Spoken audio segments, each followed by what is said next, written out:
আর বন্ধু বান্ধব ফোন দিয়েছে বা চলে গেল। দেখে নিয়ে যে ওই তার কাটার গুড়াই মনে হয় গিয়েছে সব।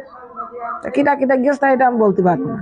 সকালে 8টার সময় শোনা যাচ্ছে যে বর্ডারে বিএসএফরা নিয়ে গেছে গুলি করে মেরে। এখন এই সন্ধ্যাবেলা ধান টান ঝাড় চলো, ধান মান ঝেড়ে চুড়ে বাতাস আবার বাতাস উঠে গিয়েছে, মেঘলা হয়েছে। হলি ওর যে কিটা ডেকে নিয়ে গেল এইটাই আমি বলতে পারছি না বাপ। দেখে নিয়ে যে ওই তার কাটার গুড়াই মনে হয় গিয়েছে সব। কিটা কিটা গিয়েছে তা এটা আমি বলতে পারবো না।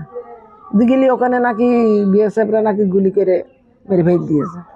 আমি তো শুনলাম এই সকালে 8টার দিকে। এখন এই অবস্থায় পর্যায়ে আছে, এখন বিএসএফরা আছে ইয়ে নিয়েতে পোস্টমর্টমে নিয়ে গিয়েছে বনগাই।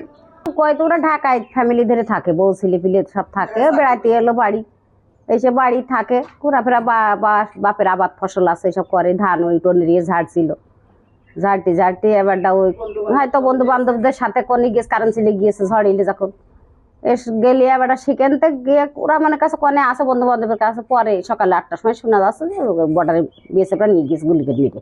শাইনি চুলে এখন হবে সব হেয়ার স্টাইল। সিল্কোর দ্বিগুণ শাইনি চুল প্রতিদিন।